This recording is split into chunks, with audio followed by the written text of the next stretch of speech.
¿Qué hace este mecanismo de protección?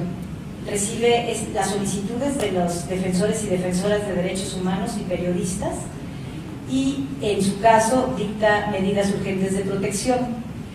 En los casos de procedimiento ordinario se hace el estudio de evaluación de riesgo para implementar un plan integral de protección, mismo que se lleva a la Junta de Gobierno y en donde en mesas colegiadas donde están las y los beneficiarios, los integrantes de la Junta de Gobierno, tanto los que tienen voz como los que voz y voto y los que solo tienen voz, cada uno de los participantes participa en las mesas para aprobar este plan integral de protección. Y una vez que se implementan estas medidas, da seguimiento a las medidas para dar continuidad y que realmente tengan efectividad, y a largo plazo realiza estas reevaluaciones de estas medidas que fueron aprobadas por la Junta de Gobierno y finalmente concluye con los casos cuando ya no hay riesgo. ¿Cómo estas medidas? Son las medidas de protección, de prevención. Las primeras las medidas, las de prevención. La Federación y las entidades federativas, en el ámbito de sus competencias, van a analizar de qué manera se pueden evitar estas agresiones. Son medidas encaminadas a diseñar alertas tempranas y planes de contingencia, como puede ser el incorporar al mecanismo a los secretarios de gobierno como enlaces conforme a los convenios de cooperación. Estas se basan principalmente preguntando al o el beneficiario si quiere que en la entidad federativa donde ellos están o con la o el presidente municipal se informe que ellos están en el mecanismo de protección, para de esa manera sepan que desde la federación se está haciendo este plan de protección. Sin embargo, últimamente se ha platicado mucho sobre medidas de prevención que tengan como mayor efectividad, como puede ser el reconocimiento a la labor de una periodista, un periodista o defensor de derechos humanos por parte del gobierno, del municipal, local o federal, para de esta manera también que exista una mayor protección. Y también se está pensando en el subsecretario Campa, de quien depende la Unidad de Derechos Humanos y el Mecanismo de Protección. La Secretaría de Gobernación nos ha insistido en que estas medidas de prevención tienen que ser como el énfasis también de este mecanismo, que de nada sirve estar protegiendo a distintas personas si no logramos que en este país realmente pueda existir la libertad de expresión y una libertad para que las y los defensores de derechos humanos puedan ejercer sus competencias.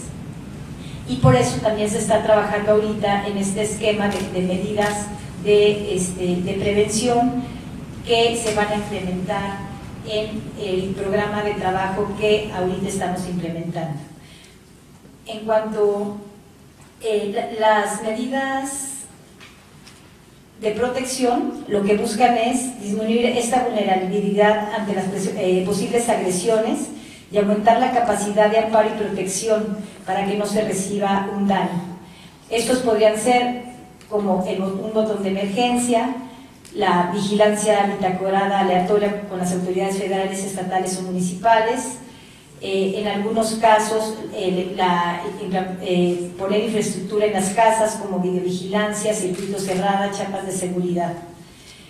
En los casos de medidas urgentes de protección, lo que se busca, por ejemplo, cuando una persona va al mecanismo y corre un riesgo inminente, el traer a la persona inmediatamente, sacarla del lugar donde está sufriendo el riesgo y ponerla en un lugar, ayudarla, apoyarla a estar en un lugar donde no corra riesgo. Para el fortalecimiento de estos protocolos se proponen acciones concretas, que serían su difusión, la capacitación, la coordinación, la promoción y el acercamiento a las autoridades y los periodistas. Con la difusión, lo que buscamos es dar a conocer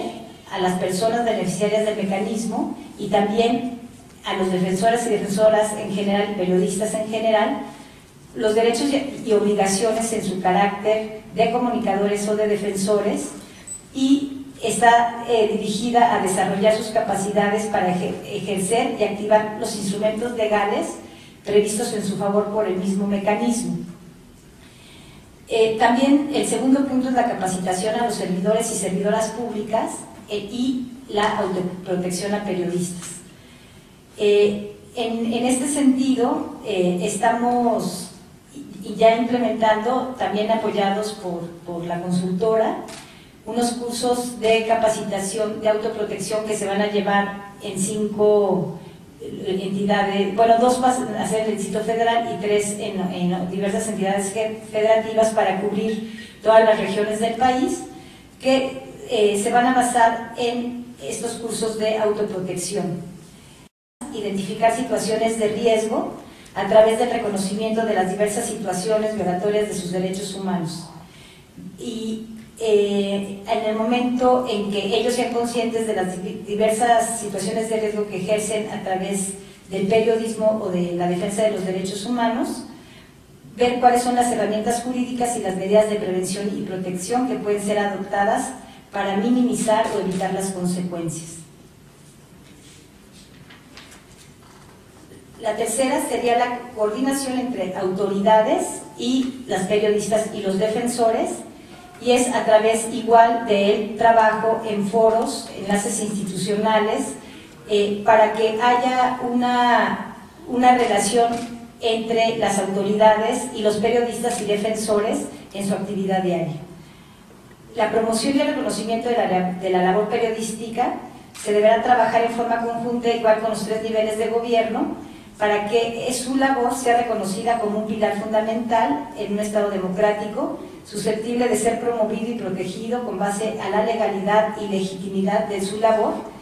que desarrolla. Y por último, se está buscando también que en las sesiones de la Junta de Gobierno, en entidades federativas con mayor incidencia de riesgo, que hacer sensibles a las autoridades federales, estatales y municipales de la labor que representan estas personas con su labor periodística, y fortalecer la coordinación del trabajo, refrendar en las autoridades esta voluntad de promover y proteger los derechos fundamentales de las personas dirigidas al ejercicio del periodismo y la comunicación, y de hacer partícipe a los distintos niveles de gobierno